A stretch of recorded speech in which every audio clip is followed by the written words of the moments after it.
ప్రేమించే అమ్మాయిలు మీరు జాగ్రత్తగానే ఉన్నారా? లేక మీ ప్రైవసీని ఎవరికైనా చెప్పేస్తున్నారా? లేక ప్రాణం కంటే విలువైనవి ఇచ్చేస్తున్నారా?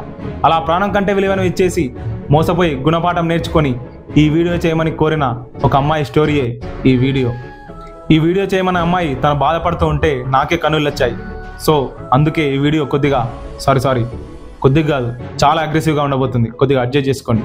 Hi hello, this is Satish Kumar from Dhruva entertainments.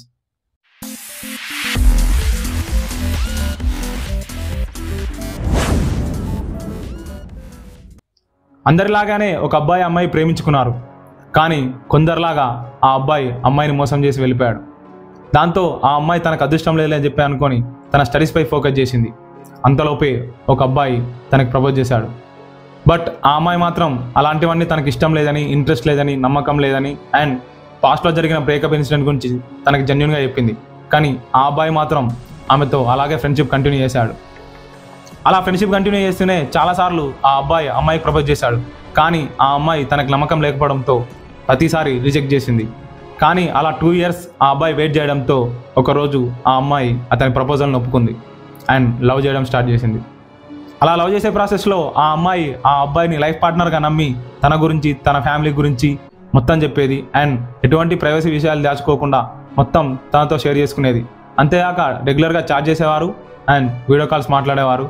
అలా వాళ్ళ లవ్ రిలేషన్షిప్ని కొన్ని రోజులు అలాగే కంటిన్యూ చేశారు.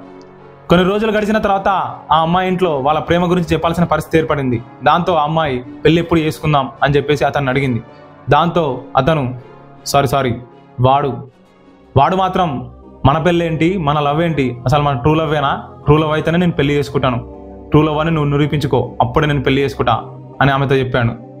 దాంతో ఆ అమ్మాయి అతన్ని సీరియస్గా అడిగింది, ఏంది కొత్తగా మాట్లాడుతున్నావు అని చెప్పేసి.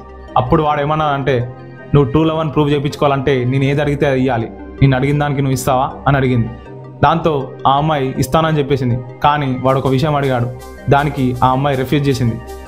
కానీ వాడు అడిగింది చేస్తేనే తన లవ్ ట్రూ లవ్ అని, ట్రూ లవ్ లేకపోతే నేను పెళ్లి చేసుకోను అని చెప్పేసి, నేను వదిలేస్తా అని చెప్పేసి ఆమెతో చెప్పాడు. కానీ ఆ అమ్మాయి మాత్రం అతను చాలా రిక్వెస్ట్ చేస్తూ, చాలా బాధపడుతూ పెళ్లి చేసుకోమని కోరింది. కానీ వాడు మాత్రం ఎప్పటికీ నేను అడిగింది చేస్తేనే నేను పెళ్లి చేసుకుంటా అని చెప్పేసి చెప్పాడు. అలా చాలా రోజుల నుంచి వాడు అదే అడుగుతుండడంతో ఎలాగో ఆ అబ్బాయి తన కోసం 2 years వెయిట్ చేశారు అని చెప్పేసి అతనిది కూడా ట్రూ లవ్ అనుకొని నమ్మి అతనే లైఫ్ పార్ట్నర్ అనుకొని ఆమె ప్రాణం కంటే ఎక్కువ విలువైన దాన్ని ఆమెకి ఇష్టం లేకున్నా అతన్ని నమ్మి ఇచ్చేసింది. ఆ తర్వాత అమ్మాయి అతన్ని పెళ్లి చేసుకుందామని అడిగింది. కానీ అతను మాత్రం నో చెప్పాడు. దాంతో ఆ అమ్మాయి, నువ్వు అడిగింది కూడా ఇచ్చాను కదా, ఎందుకు పెళ్లి చేసుకొని అడిగితే అది అసలుకి ట్రూ లవ్ క్యారెక్టరిస్టిక్సే కాదు, అసలు నీ ట్రూ లవ్వే కాదు, అందుకే నువ్వు నాతో ఇలా చేశావు అని చెప్పేసి ఆమెకి పెళ్లికి నో చెప్పాడు. దాంతో ఆ అమ్మాయి వాడిని ఎంత బతిమలాడినా వాడు మాత్రం పెళ్లికి ఒప్పుకోలేదు. అంతేకాకుండా ఆ విషయం ఎవరికైనా చెప్పితే, అంటే ఆమెను మోసం చేసిన విషయం ఎవరికైనా చెప్పితే అతను సూసైడ్ చేసుకొని చనిపోతా అని చెప్పాడు. దాంతో ఆ అమ్మాయి అతనిపై కంప్లైంట్ చేయలేక అండ్ తన బాధని పేరెంట్స్తో చెప్పుకోలేక, ఎవరితో షేర్ చేసుకోలేక, తనలో తను కుమిలిపోతూ మనం బతుకుతున్న సమాజంలో చావలేక పేరెంట్స్ గురించి ఆలోచించి సూసైడ్ థాట్ వచ్చినా సూసైడ్ చేసుకోకుండా తన పేరెంట్స్ గురించి ఆలోచించి ఇదే సమాజంలో బతుకుతూనే ఉంది. ఈ సమాజంలో మోసపోయి బాధపడుతూ బతుకుతున్నప్పటికీ ఆమె ఎంత గొప్పగా ఆలోచించిందో వినండి.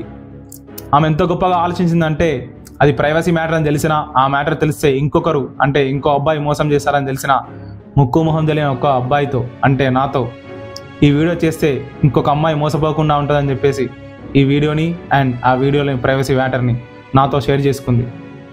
సో ఆ అమ్మాయి చేసిన రిస్క్ గురించో లేక ఆమె గొప్పగా ఆలోచించిన విధానం గురించో మనం ఈ వీడియోని ప్రతి ఒక్క అమ్మాయికి చేరేలాగా వీడియోని షేర్ చేద్దాం అండ్ అమ్మాయిల జీవితాలను కాపాడదాం. అండ్ వీడియో అయిపోయింది అనుకోకండి, అస్సలు వీడియో ఇప్పుడే స్టార్ట్ అవుతుంది. అదేంటంటే, వాడు ఆ అమ్మాయిని మోసం చేసిన తర్వాత వాడు చేసిన కన్వర్సేషన్. ఫస్ట్ వాడు మోసం చేసిన తర్వాత ఆ అమ్మాయి, నువ్వు ఇలా ఎందుకు మోసం చేసావని అడిగితే వాడు ఆన్సర్ ఏం చెప్పాడో తెలుసా? ఏ అబ్బాయి అయినా ఏ అమ్మాయినైనా ఆ విధంగానే చూస్తాడు, అదే కోరుకుంటాడు. దమ్ముంటే ఇదే ఆన్సర్ మీ ఫాదర్కి చెప్పురా. సెకండ్, ఇంత మోసం చేశాక నేను ఎలా హ్యాపీ ఉండాలని చెప్పేసి ఆ అమ్మాయి అడిగితే వాడు ఏమన్నాడో తెలుసా? నువ్వు ఇంకో అబ్బాయిని చూసుకో, వాడు నాకంటే ఎక్కువ సాటిస్ఫై చేస్తాడు అని అన్నాడు. సరేరా, నీకంటే ఎక్కువ సాటిస్ఫై చేస్తారు కదా నీ వైఫ్కి లేకపోతే నీ లవర్కి, సేమ్ ఇదే ఆన్సర్ చెప్పు దమ్ముంటే. థర్డ్, నువ్వు అడిగింది ఇస్తే ట్రూ లవ్ అన్నావు కదా, ట్రూ లవ్ అయితే పెళ్లి చేసుకుంటా అన్నావు కదా, మరి ఎందుకు పెళ్లి చేసుకోలేవని అడిగితే వాడు ఏమన్నాడో తెలుసా? నీ అసలు ట్రూ లవ్ క్యారెక్టరిస్టిక్సే కావు, నువ్వు ట్రూ లవ్ అయితే ఆ పని అస్సలు చేయవు, సో అందుకని నేను పెళ్లి చేసుకోలేను. తన ట్రూ లవ్ ఎంత గొప్పదో నేను ఇప్పుడు చెప్తా విను. ఈ విషయంలో అన్నిటికంటే గొప్పదాన్ని నీకు సారీ తన సోల్మేట్కి ఇచ్చి తన ట్రూ లవ్ని ప్రూవ్ చేయించుకుంది. కానీ నీ లైఫ్ మొత్తం అంటే నీ జీవితం మొత్తం అయిపోయేంత వరకు కూడా నీ లవర్కి కానీ నీ లైఫ్కి కానీ నీ ట్రూ లవ్ని నువ్వు ఇయ్యలేవు. ఎందుకంటే నువ్వు ఆల్రెడీ ఒక ఫేక్ రిలేషన్షిప్లో యూజ్డ్ పీస్. 4th, ఫిజికల్గా కలిస్తేనే అది ట్రూ లవ్ అని చెప్పావు కదా, దమ్ముంటే అదే మాట మీ అమ్మతో చెప్పురా. 5th, నువ్వు చేసిన మోసాన్ని ఎవరికైనా చెప్తే సూసైడ్ చేసుకొని చనిపోతాను బెదిరించినావు కదా, మొగోడు మాట్లాడిన మాటలనే రావు అసలు. Of course you are dear for that, but you have some time. ఎందుకంటే పనిష్మెంట్ అనుభవించాలి కదా. 6th, అమ్మాయిలు ఇలాగ సూసైడ్ చేసుకొని చచ్చిపోతాను అంటోళ్ళు మొగోళ్ళు, బట్ మొగుళ్ళు కాదు. ఫస్ట్ ఎందుకైనా మంచిది లవ్ చేసే ముందు కానీ పెళ్లి చేసుకునే ముందు కానీ ఒకసారి క్రాస్ చెక్ చేసుకోండి. వాళ్ళు కష్టాన్ని తట్టుకుంటున్నా లేదా, లేకపోతే కష్టాన్ని ఫేస్ చేస్తున్నా లేదా, క్రాస్ చెక్ చేసుకొని వాడు కష్టాలు తట్టుకుంటే మాత్రమే, ఇలా సూసైడల్ థాట్స్ రాకపోతే మాత్రమే వాడిని పెళ్లి చేసుకోండి. ఫైనల్లీ మీ అందరికీ ఇలాంటి మెసేజ్ ఇచ్చిన అమ్మాయికి చెప్తున్నాను, సిస్టర్ నువ్వు ఎలా ఉంటావో తెలియదు, ఎక్కడ ఉంటావో తెలియదు, కానీ నువ్వు మాత్రం నా దృష్టిలో దేవతవి. ఎందుకంటే ఇంతమంది అమ్మాయిల జీవితాలని ఒక మోసగాడి నుంచి కాపాడుతున్నావు కాబట్టి. కొంతమంది అనుకున్నచ్చు, ఏంది బ్రో అమ్మాయి గురించి చాలా చెప్పినావు, అతని మోసం గురించి చాలా చెప్పినావు, కానీ అమ్మాయి చాలా ఇన్సెక్యూర్గా ఫీల్ అవుతుండొచ్చు, చాలా భయపడుతుండొచ్చు, ఆ అమ్మాయిని మోటివేట్ చేయొచ్చు కదా. వెయిట్ బ్రో, చేసిన జస్ట్ ఓన్లీ 18 మెసేజ్లోనే ఆమెను మోటివేట్ చేసిన. అండ్ దాన్ని నేను ఒక గొప్పతనం లెక్క చెప్పుకోవట్లేను, జస్ట్ ఒక బ్రదర్ లాగా నా రెస్పాన్సిబిలిటీ నేను చేసినాను అంతే. అండ్ అలా మోటివేట్ చేసిన తర్వాత ఆ అమ్మాయి ఒక మాట చెప్పింది. అదేంటంటే, నేను చిన్నప్పటి నుంచి స్టడీస్లో చాలా స్ట్రగుల్ అయినా, ఆ స్ట్రగుల్స్ అన్నిటిని నేను ఒంటరిగానే ఫేస్ చేసిన. అండ్ చిన్నప్పటి నుంచి ఇప్పటిదాకా హెల్త్ విషయంలో చాలా స్ట్రగుల్స్ ఫేస్ చేసిన, అవన్నిటిని నేను ఒంటరిగానే ఫేస్ చేసిన. అండ్ ఈ ప్రాబ్లమ్ని కూడా నేను ఒంటరిగానే ఫేస్ చేస్తా బ్రో అండ్ చాలా కాన్ఫిడెంట్గా అయిపోయింది. అండ్ నాకైతే ఆ మెసేజ్ చూసి చాలా ప్రౌడ్గా అనిపించింది. అందరు అమ్మాయిలు కూడా అంతే ధైర్యంగా, అంతే కాన్ఫిడెంట్గా లైఫ్లో సక్సెస్ అవ్వాలి. అండ్ లాస్ట్కి ఏం చెప్పిందంటే, తనకు జాబ్ వచ్చాక నాకు ఇన్ఫార్మ్ చేస్తా అన్నది, అండ్ పెళ్ళికి పిలుస్తా అన్నది, అండ్ దానికి నేను ఎక్స్క్యూజెస్ కూడా చెప్పొద్దంట. ఇప్పుడు ఏమనిపిస్తుంది తెలుసా బ్రో, అమ్మాయిలు నేను చెప్పేది ఇప్పుడు రిక్వెస్ట్ అనుకున్నా సరే, ఆర్డర్ అనుకున్నా సరే, వార్నింగ్ అనుకున్నా సరే, మీరు మాత్రం జాగ్రత్తగా ఉండండి, పర్ఫెక్ట్ లైఫ్ పార్ట్నర్ వెతుక్కోండి, అండ్ లైఫ్లో హ్యాపీగా ఉండండి, సక్సెస్ఫుల్గా ఉండండి, అండ్ జాగ్రత్తగా ఉండండి.